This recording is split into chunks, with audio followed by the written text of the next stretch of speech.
Happy July, travelers! It is officially the season of fireworks, road trips, theme park days, sunburns, overpriced lemonade, and standing in line for a roller coaster and questioning every life choice that you've ever made leading up to this point.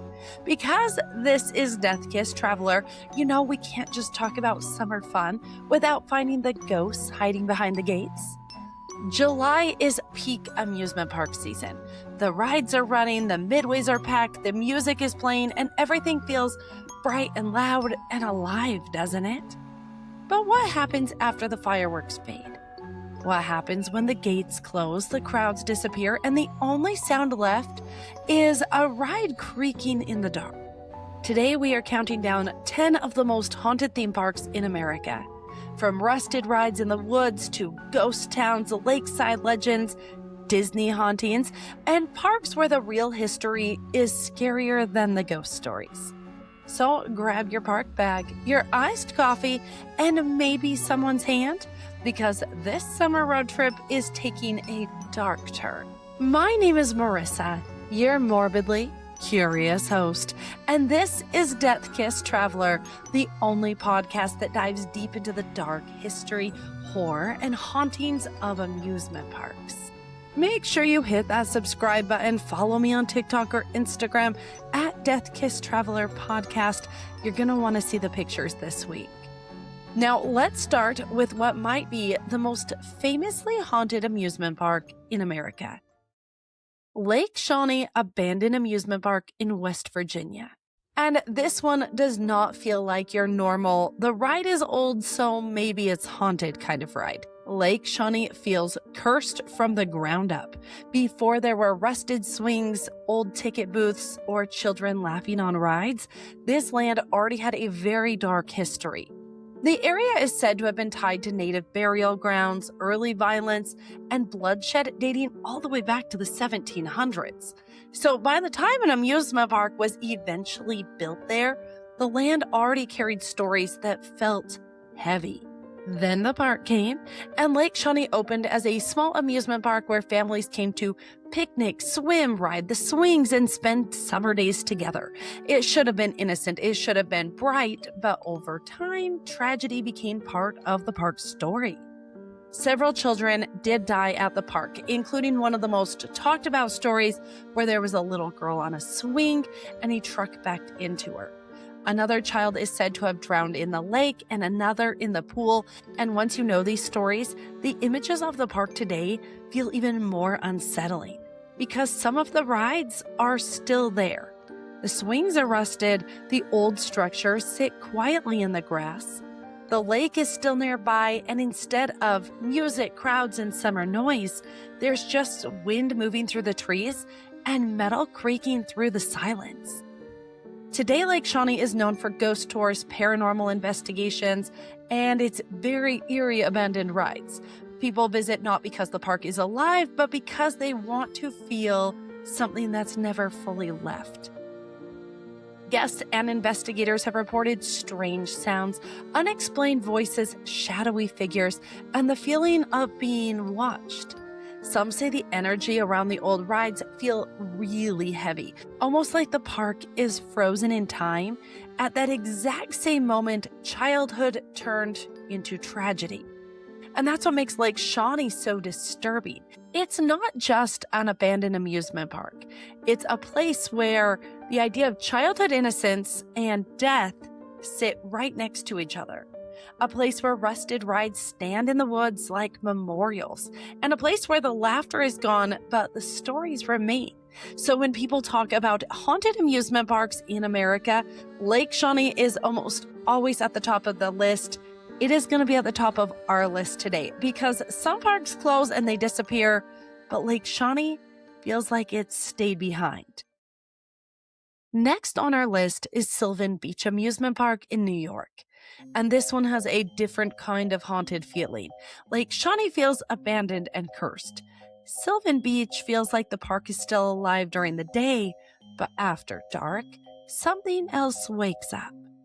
Sylvan Beach sits on the eastern shore of the Oneida Lake, and it has that old school lakeside amusement park energy, the kind of place with vintage rides, carnival lights, summer crowds, fried food, and generations of families coming back year after year. But when the guests leave, the music shuts off, the midway goes quiet, and the stories change. Sylvan Beach has become known for its after-dark ghost tours and paranormal investigations. People don't just whisper that it's haunted. The park actually leans in towards the legends.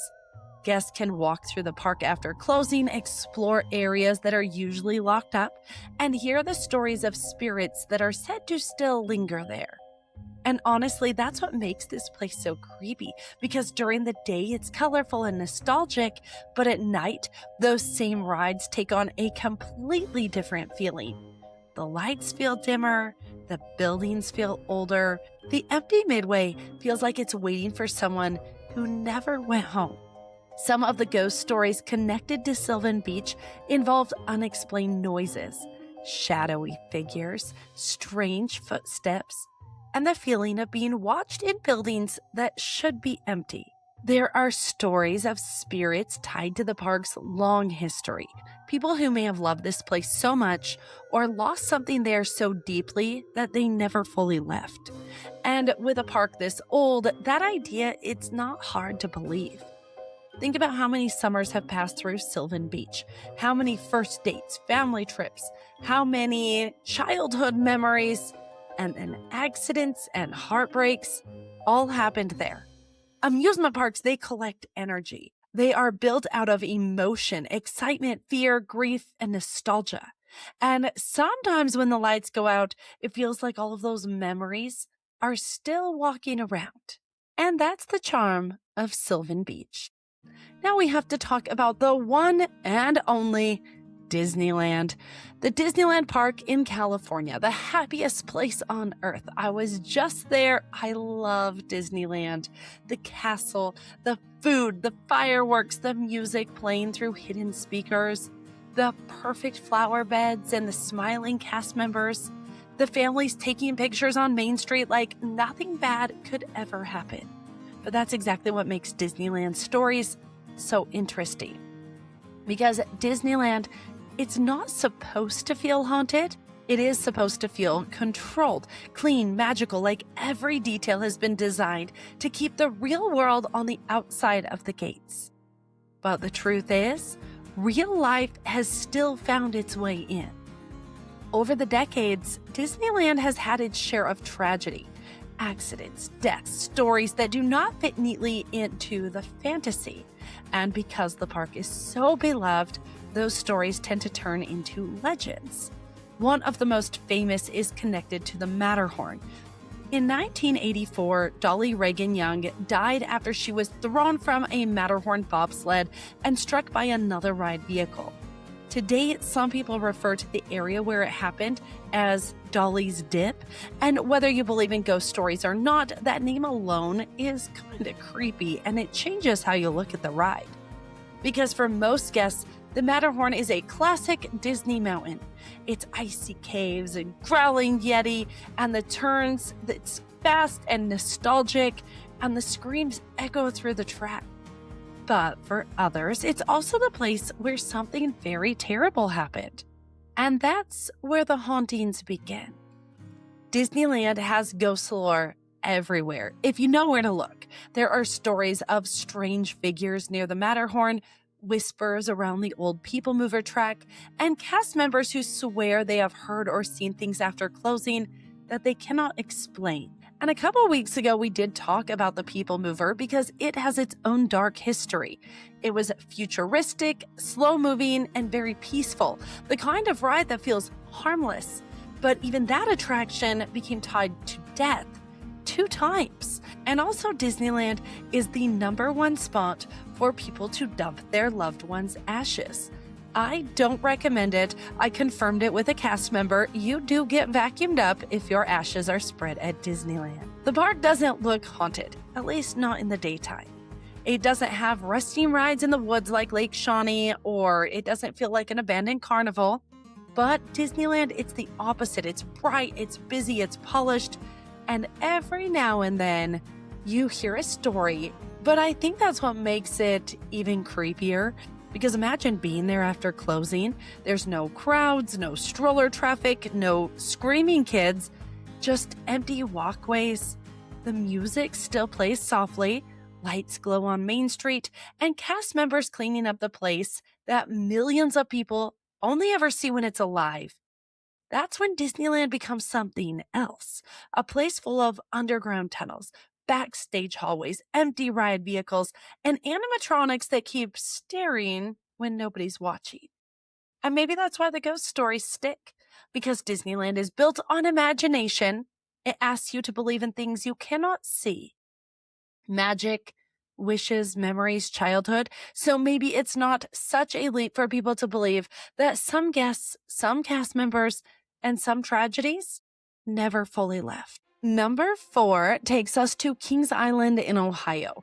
And if Disneyland has ghost stories hidden behind the magic, Kings Island has ghost stories that feel like they are standing right outside in the Midway. The park has some of the most famous amusement park legends in the country, the kind of stories that sound like they were made for late-night ride operators, empty queue lines, and security guards walking the park after closing. One of the best-known legends is Tower Johnny, and the story is tied to the park's Eiffel Tower, one of Kings Island's most recognizable landmarks. According to the legend, a young man died near the tower, and ever since then, people have claimed to see or feel something strange in that area of the park. Some say Tower Johnny appears as a shadowy figure. Others say he makes himself known through odd noises, uneasy feelings, or things that seem to move when nobody's there. And whether every detail of the legend is true or exaggerated, over time, that is how amusement park ghost stories survive. They get passed from one employee to another, from one generation of summer workers to the next. But Tower Johnny is not the only spirit connected to Kings Island. There's also the legend of the girl in the blue dress. She's often described as a little girl that is seen wandering the park, sometimes near older areas or places connected to the land before Kings Island was built. In some versions of the story, she is tied to an old cemetery. In others, she's simply seen and then suddenly gone. And that image is what makes her so unsettling. A little girl in a blue dress, alone in a theme park, not screaming, not crying, just there, and then gone.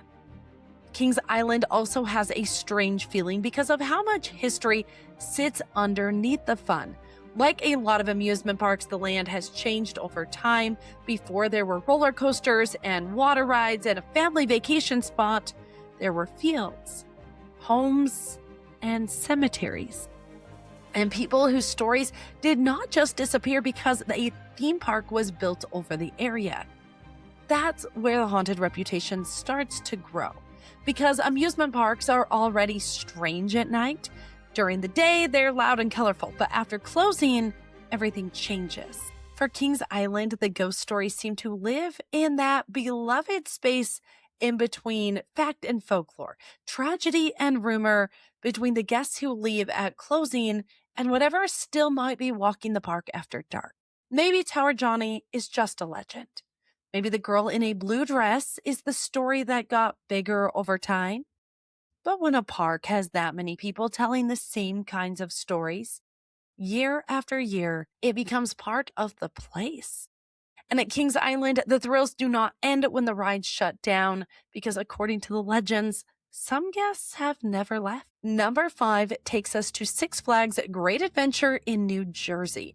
And this one is different from the others because some haunted amusement parks are built on rumors and legends. Some come from strange shadows after closing, creepy employee stories, or guests who swear they saw something move that shouldn't have been there. But Six Flags Great Adventure has a story that does not need folklore to be terrifying. In 1984, the park was home to an attraction called the Haunted Castle. You know it's already going to be good. It was supposed to be the scary in a fun way. A walk-through haunted house filled with dark hallways, spooky scenes, jump scares, and screaming teenagers trying to laugh their way through the fear. I did do an entire episode on this ride, and I do suggest that you go and listen to it. The story is heartbreaking. Because on May 11th, 1984, the fake horror became real when a fire broke out inside of the Haunted Castle attraction. The building was a dark, maze-like building, and it was filled with materials that allowed the fire and smoke to spread quickly. The guests inside, they had trouble finding their way out, and by the time the nightmare was over, 8 teenagers had died.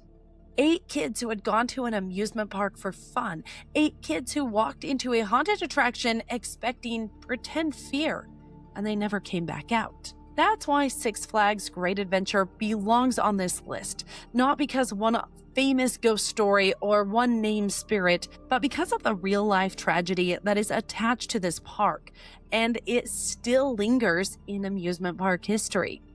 The Haunted Castle, it was destroyed and removed, but the memory of what happened there, it didn't disappear with the building. And that is one thing about amusement parks. They're designed to make us forget danger.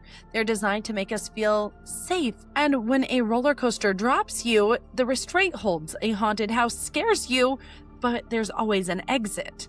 And the monsters that jump out at you and scream. But the Haunted Castle, the fear became real. The smoke was real, the panic was real, the fire and the loss was real.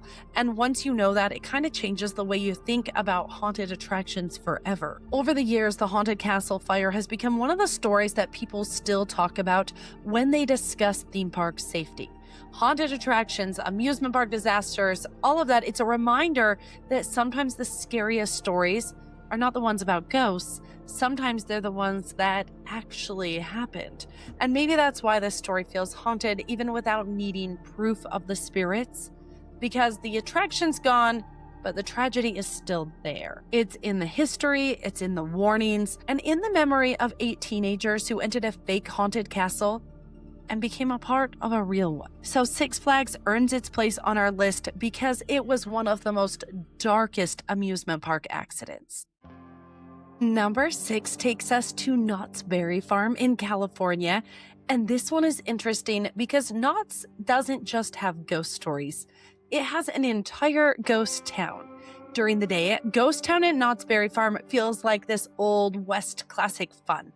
There's wooden storefronts, dusty streets, a jail, a saloon, even a blacksmith shop. And all these old buildings have actors in costumes, and families are walking around with funnel cakes and boysenberry treats.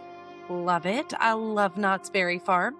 It feels very themed, it feels charming and safe. But then you learn that parts of the ghost town were not just built to look old. Some pieces were actually brought in from real historical locations.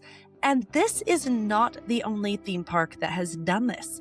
Lagoon Amusement Park in Farmington, Utah has also done the same thing and reported hauntings. So these old buildings, old materials, old objects, all these pieces of the past are placed inside amusement parks and they're turned into entertainment. And that's where the haunting feeling really starts to begin. Because when you move something old, do you move only the wood, the doors, the windows, and the furniture, or do you bring a little bit of the history with it? Knott's Berry Farm has had rumors and stories connected to the ghost town. People have claimed to hear strange sounds, seen shadowy movement, or feel like certain buildings have a presence inside them. Some stories mention unexplained footsteps, voices, or that heavy feeling you get when a room does not feel empty, even though you're the only one standing in it. And honestly, a ghost town is the perfect setting for these stories because it already looks haunted. Even before anyone tells you a legend, the place feels like a movie set where the actors, they left too quickly. The old jail cell, wooden sidewalks, dim corners, storefronts, all of it is fun during the day, but at night, it becomes something else. The same buildings that felt cute and nostalgic under California sun start to feel quieter, stranger, like maybe the park did not create a haunted ghost town, maybe it accidentally collected one. And that's what makes Knott's such a great entry on this list. It blurs the line between theme park fantasy and actual history. It's not abandoned Lake Shawnee. It's not centered around a tragedy. It's more haunted in a subtle way. A place built for pretend ghosts using pieces of the very real past. And maybe that's why these stories have lasted, because the ghost town at Knott's Berry Farm feels like the kind of place where something could linger, not necessarily something evil or dramatic, just old energy, old memories, old lives attached to old wood. A saloon where the music stopped, a jail cell that still feels occupied, a street where footsteps might continue long after the guests have gone home.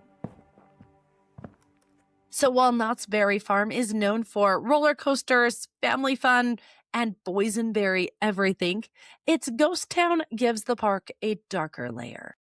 Number 7 on our list takes us to Cedar Point in Sandusky, Ohio. And Cedar Point has a very different kind of haunted energy.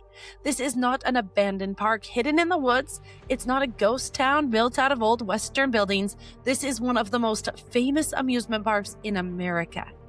The roller coaster capital of the world. It's sitting right out on a narrow peninsula surrounded by Lake Erie. During the day, Cedar Point, it's loud and bright and full of adrenaline. Coasters roar overhead, trains climb up lift hills, guests scream over the water. The whole place, it feels alive with speed, noise, and summer. But of course, you guessed it, at night, the lake around it and the old buildings stand quiet. And Cedar Point starts to feel something much older and darker, because Cedar Point has been around for a long time. Long before it became known for its record-breaking roller coasters, it was just a lakeside resort. People came by boat, they stayed in hotels, they danced, they swam, and they vacationed. They fell in love there, and they made memories on the shore. In a place that has that much history, the ghost stories almost feel inevitable. One of the most common haunted legends connected to Cedar Point involves hotel breakers, the historic hotel on the property. Guests and employees have told stories over the years about strange noises, unexplained footsteps, doors opening or closing, and the feeling that somebody is nearby when nobody should be there. And honestly, a haunted hotel inside an amusement park, it's already the perfect setup. Because imagine the park after closing. The coasters are still, the midway is empty, the lake wind moves through the buildings, and somewhere inside the hotel, footsteps echo down a hallway that should be quiet. There are also ghost stories tied to old rides and carousel music. That classic amusement park sound that feels sweet during the day but completely different when you hear it at dark. A carousel is already a little unsettling when it's empty. Those painted horses, the mirrors, the lights, the music. It's all a horror story wrapped up into a ride, don't you think? But at Cedar Point, that older amusement park feeling is still there underneath all of the modern thrills. That's what makes these hauntings feel believable. Not because there is one single ghost everyone agrees on, but because the park itself feels layered.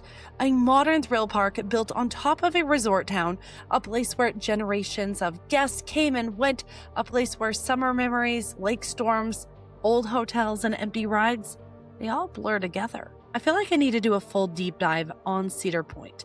I think there's so much more to this story, and I need to get to the bottom of it.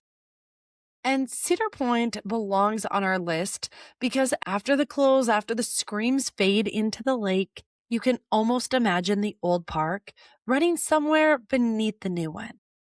Number 8 takes us to Lake Compounce in Connecticut, and this park has something most haunted places would kill for: time. Lake Compounce is known as the oldest continuously operating amusement park in America, opening all the way back to 1846. So before Disneyland and roller coasters, people were gathering at Lake Compounce. They came for the lake. They came for picnics. They came for music and dancing and swimming summer nights. and eventually rides. And when a place that has been collecting human emotion for that long, it starts to feel like it's more than just an amusement park. It feels like a memory bank. Almost 2 centuries of families, first dates, childhood summers, heartbreaks, accidents, celebrations, and final visits have passed through this place. Generations of people have walked the same grounds, looked at the same lake, and heard the same sounds of laughter and music and screams. That is what makes lake compounds so haunting. It's not necessarily one of the big famous ghost stories. It's just the weight of time, because old amusement parks are strange. They're built for joy, but they hold on to everything else. Every summer that ended, every person who came back year after year, every child who grew up and returned with their own kids, every memory that became old enough to feel like a ghost. And at lake compounds, that feeling, it's everywhere. The lake itself gives the park a quiet, eerie beauty. And at night, the water has a way of changing the place. It reflects the light, it swallows the sound, it makes the edges of the park feel softer, darker, and maybe a little more uncertain. When you walk through a place that has been entertaining people since the mid-1800s, it's hard not to wonder what is still lingering there. We're not just talking of spirits, but maybe old energy, old conversations, old music, old footsteps, the feeling that the past is not gone. It's just layered underneath the present. Lake Compounds feels haunted in a nostalgic way, not a cursed abandoned theme park or a tragedy frozen in time, but a place where ghosts might not even know they're ghosts. Maybe they're still walking towards the lake or a ride, waiting for the music to start. Still looking for the people they came with on a summer night 100 years ago. So while Lake Compounds may not be the loudest haunting on this list, it might be one of the deepest. Number 9 takes us to the Santa Cruz Beach Boardwalk in California, and this one has a completely different kind of haunting, because seaside amusement parks already feel a little ghostly. There is something about the ocean, the fog, the old lights, and the sound of waves under the screams from the rides. And that feeling, that whole boardwalk exists between two worlds, land and water, past and present, summer fun, and something darker. The Santa Cruz Beach Boardwalk has been entertaining guests for generations. It's colorful, loud, sunny, and nostalgic. You have the smell of salt air, popcorn, fried food, sunscreen, ocean water, all mixed together while the rides spin above the sand. But once that sun goes down, again, that atmosphere changes. What is it about after dark? The ocean gets louder, the shadows stretch across the boardwalk, the lights reflect off the water, and suddenly that same cheerful place starts to feel like it's holding on to something else. Santa Cruz Beach Boardwalk has plenty of ghost lore, and the boardwalk fits perfectly into that haunted coastal energy. I did do a whole deep dive on this park. Go and listen to it after this. It is a really good episode. People talk about strange feelings around the older parts of the park, eerie stories connected to the Giant Dipper, and the kind of ghostly seaside legends that seem to follow old boardwalks everywhere. And honestly, it makes sense. A boardwalk is not just an amusement park. So many people had their very first roller coaster ride at this park. They've taken photos and eaten ice cream, walked along the ocean, and built memories around that larger-than-life feeling. But the ocean has a dark side. It keeps secrets and it swallows sound. It pulls things away and brings other things back. That's what makes the Santa Cruz Beach Boardwalk haunted in a different way. Not like the others, and it kind of feels like a place where the past just rides right alongside of you. Okay, and number 10, well, it takes us to Action Park in New Jersey. And yes, this one is different, because Action Park is not usually remembered as haunted in the traditional way. They're not endless ghost stories or little girls in the shadows or spirits walking the midway. Action Park is haunted by its reputation. And honestly, is that scarier?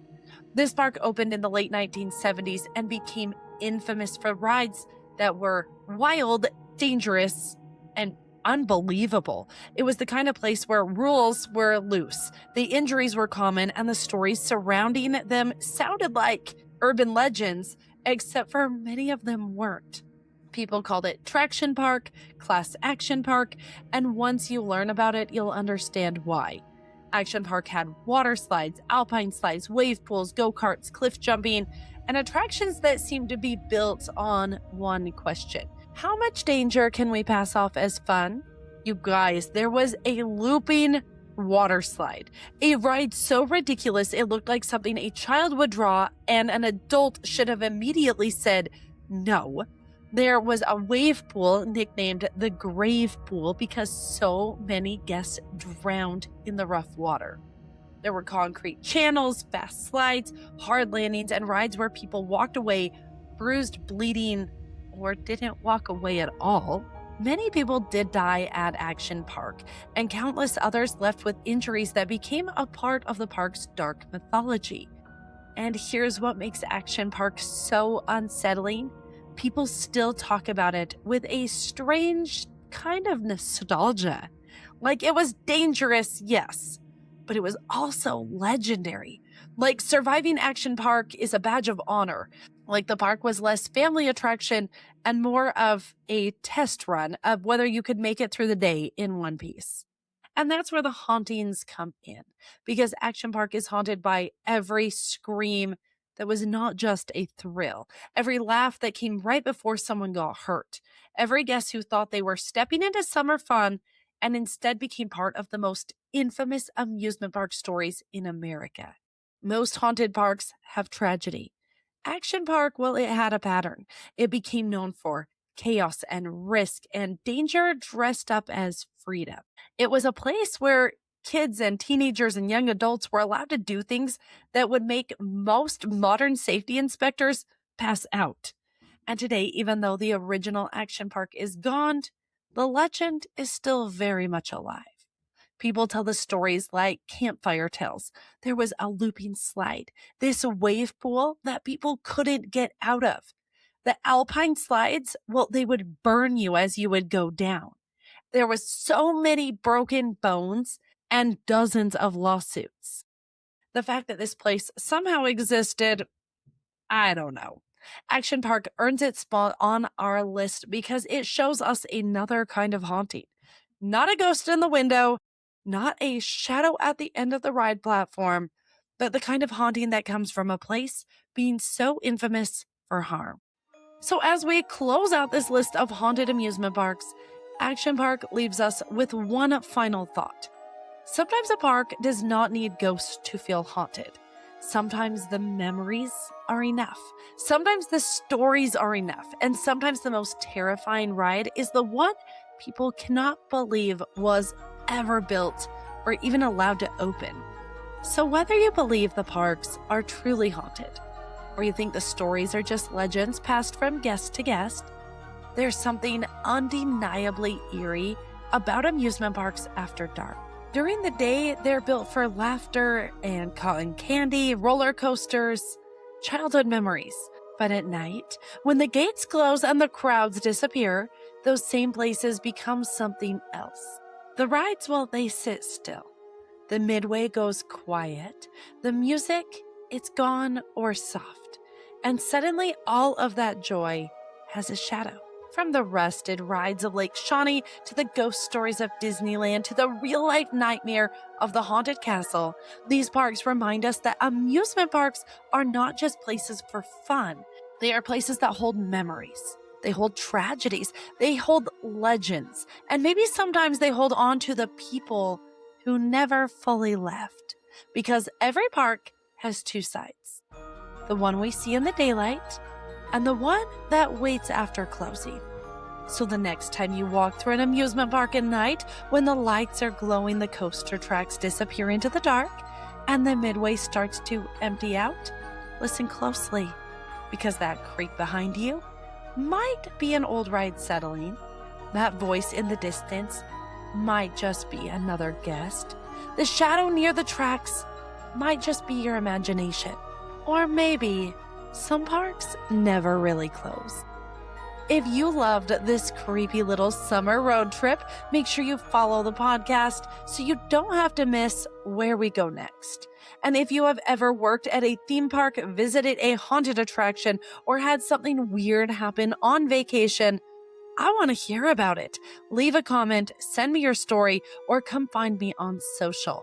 You can visit my website at Death Kiss Traveler Podcast, or follow me on Death Kiss Traveler Podcast on TikTok or Instagram for more haunted stories, creepy travel stories, amusement park legends, and all of the spooky places hiding behind the fun.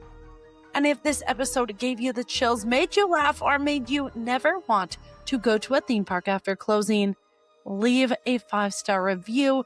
It really helps more travelers like you find the show. Until next time, keep your park bag packed, your iced coffee iced, and maybe do not be the last one on the Midway after dark. I'll see you next week, my spooky travelers. This episode is written and recorded by me, Marissa. It's brought to you by Sunkissed Traveler Travel Agency. Whether you are planning a theme park vacation, a family getaway, a cruise, a romantic escape, a spooky little adventure of your own, working with a travel advisor can make the process so much easier. From finding the right resort to helping with park tickets, cruises, hotels, dining, and all of the little details you do not want to stress over, a travel advisor helps turn the trip into an actual vacation. So if this episode has you dreaming about your next getaway, haunted or not, check the show notes or visit sun-kissedtraveler.com.